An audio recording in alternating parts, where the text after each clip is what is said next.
দর্শক, সংবাদ প্রকাশের পক্ষ থেকে আপনাদেরকে স্বাগত জানাই। আমাদের নিয়মিত আয়োজন আমার ভুবন। আজকে আমাদের এই অনুষ্ঠানে যুক্ত হয়েছেন পশ্চিমবঙ্গের বিশিষ্ট চিত্রশিল্পী এবং কার্টুনিস্ট দেবাশিস দেব, যাকে এক নামে সবাই চেনেন। নমস্কার দাদা। নমস্কার, আপনাকে শারদীয় শুভেচ্ছা জানাই।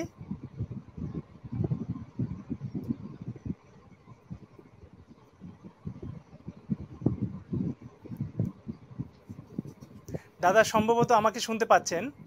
হ্যাঁ, শুনতে পাচ্ছি। আচ্ছা, আপনাকে শারদীয় শুভেচ্ছা জানাই। আর ধন্যবাদ। কেমন কাটলো আপনার পুজো? দেখো, আমাদের এখানে পুজো এবারে একটু মানে অত হইচই হচ্ছে না, সবাই মনে একটু ভয় টয় রয়েছে। আর আমাদের এই বয়সে আমরা অত বেশি বাড়ি থেকে বেরোই না, ভিড় এড়িয়ে যাবার চেষ্টা করি। এই মূলত কম বয়সী ছেলেমেয়েরাই আনন্দ করে। আমরা চেষ্টা করি বন্ধু বান্ধব নিয়ে বাড়িতে বসে কারুর বাড়িতে আড্ডা দিলাম, কিংবা কোনো পুজোর কাছাকাছি কোনো জায়গায় গিয়ে বসে গল্প করলাম। আমি খুব বেশি মেলামেশা করি না, আমার বন্ধু সংখ্যা খুবই কম। গান বাজনা করি, বাড়িতে যারা আসেন দু একজন আড্ডা হয়, এইভাবেই কাটে আমার পুজো।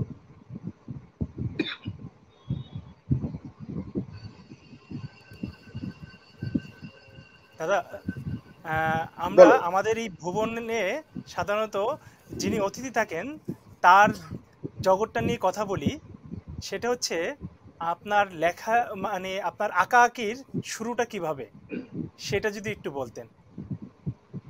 শুরু মানে আর্ট কলেজে যখন পড়তাম তখন ছবি আঁকা, মানে আমি আমার উদ্দেশ্য ছিল বিজ্ঞাপন জগতে যাবার, অ্যাডভার্টাইজিং এজেন্সি ইত্যাদিতে চাকরি নেওয়ার। আমি কমার্শিয়াল আর্ট নিয়েছিলাম, ব্যবহারিক কলা যেটাকে বাংলায় বলে, যে ওইটা শিখে ওই পোস্টার, প্যাকেজিং, বিজ্ঞাপনের প্রেস অ্যাড, এই ধরনের কাজ আমি করতে ভালো, মানে আমি এই ধরনের কাজ শিখতাম। এবং পরবর্তীকালে এই বিজ্ঞাপনে কাজ করব এরকমই একটা মনে ইচ্ছে ছিল। কিন্তু পরের দিকে আমি ওই টিনটিন, অ্যাস্টেরিক্স, তারপরে আমেরিকান ম্যাড ম্যাগাজিন, এইসব দেখতে দেখতে আমার ওই কার্টুন বা ইলাস্ট্রেশনের দিকে একটা ঝোঁক তৈরি হলো। আমি ওই 4th ইয়ার থেকে আমি ওই একটু কার্টুন, একটু মজার ড্রয়িং, ইলাস্ট্রেশন, এগুলো চেষ্টা করতাম, হাত পাকাতাম। এবং ওই সূত্রে আমার এই যে খাতায় যে নানা রকম স্কেচ, ওই দেখে আমার একজন সিনিয়র যার সঙ্গে আমি কাজ করতাম তার স্টুডিওয়ে, তো তিনি আমাকে পাঠালেন সন্দেশের অফিসে। সন্দেশ ছোটদের যে পত্রিকা, সেই পত্রিকার অফিসে আমাকে, আমার বাড়ির কাছেই হাঁটা পথ। তো ওইখানে তখন সত্যজিৎ রায় ছিলেন সম্পাদক। কিন্তু আমি গিয়েছিলাম সন্দেশের অফিসে, যেখানে যেখানে ওই কাজকর্ম দেখাশুনো করতেন নলিনী দাস। তো তিনিও অন্যতম সন্দেশের অন্যতম সম্পাদক ছিলেন। আরেকজন ছিলেন লীলা মজুমদার সেই সময়। এই তিনজন ছিলেন সন্দেশের সম্পাদক। তো যাই হোক, সত্যজিৎ রায় কিন্তু একদম ফাইনাল যে বাছাইটা উনি করতেন, যে কে আঁকবে, কোন লেখা যাবে, এগুলো উনি নিজে ঠিক করে দিতেন। তো আমি আমার কিছু ছবি ওর কাছে পাঠালাম। তার বেশ কিছুদিন বাদে উনি জানালেন, মানে আমি ফোন করে ওকে জিজ্ঞেস করেছিলাম যে আপনি আমার, এটা 1978 সাল, 1978, যে আপনি তো আমার ছবি দেখেছেন, আমি সন্দেশে আঁকতে চাই ইত্যাদি। এবং উনি তখন দেখলাম যে আমার কাজ ওর ভালো লেগেছে, এবং সেই বছর পুজো সংখ্যায় সন্দেশ পুজো সংখ্যায় উনি আমাকে 3টে গল্পের ছবি আঁকতে দিলেন। উনি বেছে দিয়েছিলেন যে এই গল্পের ছবি দেবাশিস আঁকবে। তো সেই আমার শুরু, এবং আমার ইলাস্ট্রেশনের দিকে ঝোঁকটা আরো বেড়ে গেল এবং আরো বেশি করে আমি কাজ করতে লাগলাম। এবং পরবর্তীকালে আমার কাজ একটু আধটু লোকের চোখে পড়লো এবং একজন নবাগত ইলাস্ট্রেটর হিসেবে আমাকে বলা যায় অ্যাকসেপ্টেড হলাম আমি। এবং সেই সূত্রে আমি তার পরের বছর আর্ট কলেজ থেকে পাশ করার আগেই আনন্দবাজার পত্রিকা, নিউজ পেপার হাউস, তারা আমাকে ডেকে পাঠায় এবং আমি 1979 সালের 2রা মে থেকে আনন্দবাজারের সঙ্গে যুক্ত হয়ে যাই। এবং মূলত ইলাস্ট্রেশনের কাজ, এই ইলাস্ট্রেশনের কাজটাই আমার মানে মূল কাজের জায়গা ছিল, মানে ওটাই আমার মানে মূল কি বলবো ইনভলভমেন্ট ছিল আনন্দবাজারে। এবং আমি প্রায় 38-37 বছর ধরে আনন্দবাজারের সঙ্গে যুক্ত ছিলাম। এবং ওখান থেকে সবাই নিশ্চয়ই জানেন যে এখান থেকে আরো বহু রকমের পত্র পত্রিকা প্রকাশিত হয়। বিশেষ করে ছোটদের আনন্দমেলা পত্রিকাটি মানে আমার সব থেকে বেশি কাজ আনন্দমেলার জন্য আমি করেছি প্রথম থেকেই, যেহেতু ছোটদের ইলাস্ট্রেশনটাই আমি ভালো পারতাম এবং কিছুটা মজার, একটু যেকে বলে কমিক ইলাস্ট্রেশন, সেই দিকেই আমি স্পেশালাইজ করে ফেলেছিলাম নিজেকে। ফলে আস্তে আস্তে সেইখান থেকে আরো মানে কাজটা মানে আরো ভ্যারাইটি তৈরি হতে লাগলো আমার কাজের মধ্যে। এবং ধীরে ধীরে মানে এই 36 বছর চাকরি, তারপরে রিটায়ার করার পরও এখনো মূলত কার্টুন কমিক ইলাস্ট্রেশনই করে যাচ্ছি। বইপত্রে, সাময়িক পত্রিকাগুলোতে গল্পের বই ইত্যাদি সমস্ত রকমের কাজ, এমনকি অনলাইন পত্রিকা, সেগুলোতেও প্রচুর কাজ করে চলেছি এখনো। আচ্ছা দাদা, আপনার 1980 সালে প্রথম বইয়ের প্রচ্ছদ করা এবং সেই বইয়ের পারিশ্রমিক হিসেবে আপনি 100 টাকা পেয়েছিলেন, আমি যদি ভুল না করে থাকি, এরকম একটা ব্যাপার আছে। 1980 নয়, আমি 1979 সালে যখন করি, চাকরিতে ঢুকি, এবং আমার কাজ তখন, যেহেতু আনন্দমেলা খুব জনপ্রিয় একটি পত্রিকা, তো ওই আমার কাজ লোকের চোখে পড়ে এবং ধীরে ধীরে প্রকাশক মহলে আমার একটু আধটু নাম ছড়িয়ে পড়েছিল। তারা আমাকে ডেকে কাজ দিয়েছে এবং ওই 1979 সালে আমি প্রথম একটি বইয়ের প্রচ্ছদ করি, যার লেখেন মুখোপাধ্যায়, এবং বইটির নাম গোসাই বাগানের ভূত। ওইটাই আমার প্রথম বইয়ের প্রচ্ছদ। আর পাশাপাশি অন্নদা শঙ্কর রায়ের একটি ছড়ার কালেকশন, ছোটদের ছড়ার সংগ্রহ, হট্টমালার দেশে, এই বইটির আমি প্রচ্ছদ এবং ভেতরের ইলাস্ট্রেশন গুলো করেছিলাম। একটা বিষয় জানতে চাচ্ছিলাম যে ইলাস্ট্রেশনের ক্ষেত্রে, আপনি যেহেতু ইলাস্ট্রেশনের কথা বলছেন, আপনার অধিকাংশ ইলাস্ট্রেশনে একটা ছোট্ট করে বিড়াল দেখা যায়, সেই বিড়াল রহস্যটা একটু যদি দর্শকের সঙ্গে শেয়ার করতেন। বিড়াল ব্যাপারটা অনেক পরে ডেভেলপ করেছে। আমি যখন আনন্দমেলায় ছবি আঁকি, তখন আনন্দমেলার সম্পাদক ছিলেন নীরেন্দ্রনাথ চক্রবর্তী। নীরেন্দা খুবই কি বলবো অত্যন্ত উদ্যমী এবং খুবই মানে সফল একজন সম্পাদক ছিলেন, এবং আমি ওর কাছ থেকে অনেক কিছু শিখেছি। উনি ছবি আঁকা, ইলাস্ট্রেশন, এই ব্যাপারগুলো খুব, এই ব্যাপারগুলোর ওপর খুব জোর দিতেন। এবং উনি আমাকে প্রথম বলেন যে দেখ, ছবি যখন ইলাস্ট্রেশন করবি, যত পারবি এই পোষা জন্তু জানোয়ার, পেট অ্যানিমালস ঢুকিয়ে দিবি ছবির মধ্যে, সেখানে লেখায় উল্লেখ থাকুক যাই না থাকুক। তো আমি তখন ওই করতাম কি, যাই আঁকছি, একটা কুকুর, একটা বেড়াল, একটা খরগোশ, গাছে পাখি, কাক,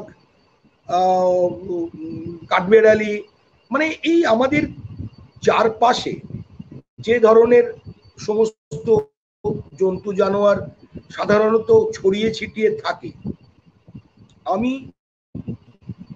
বিশেষ করে ছোটদের জন্য যখন আঁকতাম, তখন আমি খুব, মানে কি বলবো, মানে হাত খুলে এই ধরনের জন্তু জানোয়ার আমার ছবির মধ্যে ঢুকিয়ে দিতাম। এখন বেড়াল এবং কুকুর, আমার প্রথম দিকের ছবি যদি কেউ দেখেন, দেখতে পাবেন যে বেড়াল কুকুর এরা দুজনেই, এই দুটো প্রাণী সমানভাবেই কিন্তু ঘোরাঘুরি করছে এই ছবির ফ্রেমের মধ্যে। কখনো একটা কুকুর তো অনেকগুলো কুকুর, অনেকগুলো বেড়াল, বিভিন্ন জায়গায় কাছে পাখি। বেড়াল নিয়ে আলাদা করে আমার কোনো মানে শুধু বেড়াল দেব এরকম কিন্তু আমার প্রথম থেকে কোনো ভাবনা ছিল না। এটা সম্পূর্ণভাবে আমার যে পাঠক বৃন্দ তারা ভেবে ফেললেন, কোনো এক সময় আমি দেখলাম তারা ভেবে বসে আছেন যে আমার ছবিতে একটা বেড়াল থাকবেই, কোনো না কোনো জায়গায় বেড়াল থাকবেই। আর মুশকিল হলো আমি কিন্তু, আমার মাথায় এগুলো ছিল না, আমার পাঠক আমার মাথায় ঢুকিয়ে দিল। এমন হয়েছে যে আমি ছবি এঁকেছি, বেড়াল নেই, আমাকে এসে মানে নালিশ জানিয়েছে, বেড়াল দিলে না, এটা তো খুব খারাপ হলো। আমি কি, আমি তো বেড়াল দেবার কোনো মানে অঙ্গীকার করিনি, প্রমিস করিনি কাউকে যে আমি বেড়াল দেবই। এমন হলো লেখকরা এসে দৌড়ে এসে, দেবাশিস বাবু একটা দারুণ গল্প লিখেছি, আপনি ছবি আঁকবেন সব বেড়ালকে নিয়ে। মানে হ্যাঁ, এবং বেড়াল, মানে অনেকে আছে যে আমি আঁকবো এইটা ভেবে নিয়ে একটা বেড়ালকে নিয়ে গল্প লিখেছে। আবার অনেকে বেড়াল নেই, ছবি বইয়ের প্রচ্ছদ করতে দিয়েছেন, ভেতরে ছবি আঁকতে দিয়েছেন, দিয়ে আমাকে যাবার সময় বললেন একটা বেড়াল দেবেন কিন্তু কোথাও একটা। এটা এখনো, মানে এই 3 দিন আগে একটা বইয়ের জন্য আমাকে একজন বলেছে তার গল্পের ছয়ে, এবং যে বেড়াল দিতে ভুলবেন না। অর্থাৎ আমি দেখলাম এটা বেশ মজা, তো মানে আমার ছবির একটা অন্য ডাইমেনশন তৈরি হচ্ছে, আমার একটা মানে একটা বিশেষ সিগনেচার তৈরি হচ্ছে, এবং সেটা বিনা পরিশ্রমেই, আমি যে ভেবে করেছি তা না, কিন্তু এটা লোকে আমার এই বেড়ালটাকে আমার উপর চাপিয়ে দিয়েছে আর কি। তা আমি বেশ কথা চাপিয়ে দিয়েইছে, চলুক। দাদা একটু ছোট্ট করে জানতে চাই, সেটা হচ্ছিল যে আপনি তো প্রায় 4 দশক ধরে অলঙ্করণ প্রচ্ছদ করে আসছেন, এবং বিশেষ করে পূজা সংখ্যাগুলোতে। তো এই কালের পূজা সংখ্যা এবং সে কালের পূজা সংখ্যা, এই সেটার মধ্যে আপনি কোনো ফারাক দেখতে পান কিনা, অন্ততপক্ষে এই মানে চিত্রকল্পে আর কি? না, সেরকম নয়। ফারাক বলতে, আমি যখন পুজো সংখ্যার সঙ্গে যুক্ত হই ওই 1979 ওই রকম সময় থেকে, 1980 দশকের গোড়া থেকে, তখন লেখকদের যে গোষ্ঠীটা ছিল, ছোটদের, বিশেষ করে ছোটদের, বড়দেরও, আমি ছোটদের ম্যাগাজিনের সঙ্গে বেশি কাজ করেছি বলে আমি বলতে পারবো, ওই যে এক একজন এক একটা জায়গা তৈরি করেছে নিজের জন্য। সমরেশ বসু লিখছেন গোগলকে নিয়ে, ভীষণ জনপ্রিয়। কাকাবাবু, সুনীল গাঙ্গুলির কাকাবাবু, আরেকজন জনপ্রিয় চরিত্র। বুদ্ধদেব গেও লিখছেন জঙ্গল নিয়ে, শিকার, বাঘ শিকার নিয়ে। এই যে একের পর এক, এবং যার কথা না বললেই নয়, শীর্ষেন্দুদা একের পর এক সমস্ত অদ্ভুত সিরিজ লিখে যাচ্ছেন। আর যার কথা না বললেই নয়, সর্বাগ্রে বলতে হয়, তিনি হলেন সত্যজিৎ রায়। কেউ ভাবতে পারবে না যে ফেলুদার জনপ্রিয়তা তখন কি কোন জায়গায় চলে গিয়েছিল। এমন একটা পাঠক বোধহয় পাওয়া যাবে না যে কিনা দেশ, শারদীয়া দেশ হাতে নিয়ে প্রথমেই ফেলুদা পড়েনি। ফেলুদার এইরকম জনপ্রিয়তা যে প্রত্যেক বছর এই পুজোর ঠিক আগে যখন এই লেখালেখি শুরু হয়েছে, আমাদের মধ্যে না একটা হতো, মানে কি বলবো, আলোচনা, আচ্ছা এবার ফেলুদা কোথায় যাচ্ছে, পুজোয় এবার ফেলুদা কোথায় যাচ্ছে, কখনো দার্জিলিং, কখনো কেদারনাথ, কখনো কাশ্মীর। তো এই যে মানে এই যে একটা একটা উত্তেজনা, একটা চরিত্র, একটা লেখা। আমরা তো জানি ফেলুদাকে নিয়ে একটা গোয়েন্দা গল্প হবে, কিন্তু ফেলুদাকে একটা কোথাও যেতে হবে, তার সঙ্গে একটা বেড়ানোর যে মজা থাকবে, এইগুলো আমরা ভীষণ উপভোগ করতাম একটা সময়। এখন তো ফেলুদার লেখা হয় না, ব্যক্তিগতভাবে বেড়ানো আপনার খুব নেশা দাদা, হ্যাঁ ব্যক্তিগতভাবে আপনি বেড়ানো খুব নেশা, এটা আমি জানি। এবং আপনি খুব বেড়ান এবং ওখানকার গল্প তুলে আনেন, ওখানকার ছবি আঁকেন, এটাও আমরা প্রতিনিয়ত দেখি এবং এগুলি প্রকাশিত হয়েছে। আপনার একটা অসাধারণ কাজ আছে, সত্যজিৎ যেহেতু প্রসঙ্গ এসেছে, আপনার রং তুলির সত্যজিৎ নামে একটা অসাধারণ একটা কাজ আছে আপনার, এবং খুবই মানে প্রশংসিত। তো এইটা নিয়ে একদম সংক্ষেপে, আমরা অনুষ্ঠানের খুব শেষের দিকে এসে গেছি, খুব সংক্ষেপে যদি একটু বলেন যে এই কাজটার মানে আপনার উৎসাহের জায়গাটা, এবং এটা নিয়ে যদি একটু বলেন একদম শেষের দিকে চলে এসেছি। আসলে সত্যজিৎ রায় ইলাস্ট্রেশন, বুক কভার্স, এইগুলো বহুকাল ধরেই তো দেখছি, প্রায় ছোটবেলা থেকেই দেখছি। কিন্তু উনি, আমি দেখেছি পরে যখন আরেকটু ছবিটা বুঝতে শিখলাম, নিজে ছবি আঁকার জগতে এলাম, আমি দেখলাম যে সবাই ওর সিনেমা নিয়ে যতটা কথা বলে, ওর আঁকা নিয়ে কেউ অতটা কথা বলে না। অথচ ওর as an illustrator, as a book cover designer, সেখানেও উনি একেবারে যাকে বলে আন্তর্জাতিক মানের কাজ সব করেছেন, অথচ সেইগুলো নিয়ে কোনো চর্চা হয় না। আমি তখন আস্তে আস্তে করে ওর কাজগুলো জোগাড় করতে লাগলাম। এগুলো কিন্তু সব ঘটেছিল ওর মারা যাবার পর।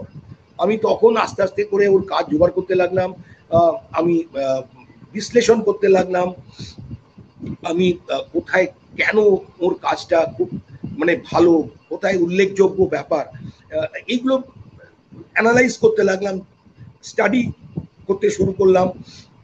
তারপর একটা অনুষ্টুপ বলে একটা পুজো সংখ্যায় একটা লিটল ম্যাগাজিনে ছাপা হলো, তারও নাম ছিল ওই রং তুলি সত্যজিৎ নাম দিয়ে। পরবর্তীকালে ওটা আনন্দ থেকে বই হয়ে বেরোলো, তখন আরো ওটাকে আরো আরো বড় করে সাজালাম, আরো অনেক ছবি দিয়ে, আরো অনেক তথ্য ঢুকিয়ে ওটাকে বড় চেহারা দিলাম। এবং বইটা এখন 4টে চতুর্থ মুদ্রণ চলছে, এবং আমার মনে হয় যে খুবই পাঠকদের খুব পছন্দ হয়েছে, খুবই সাড়া ফেলেছে। অবশ্যই দাদা, আপনাকে অসংখ্য ধন্যবাদ। আপনি আমাদেরকে আপনার ব্যস্ততম সময়ের মধ্যে আমাদেরকে সময় দিয়েছেন। আর দর্শক, এই ছিল আমাদের সংবাদ প্রকাশের আমার ভুবনের আয়োজন। আমাদের সঙ্গে চিত্রশিল্পী দেবাশিস দেব যুক্ত ছিলেন। আপনারা সবাই ভালো থাকবেন, সংবাদ প্রকাশের সঙ্গে থাকবেন।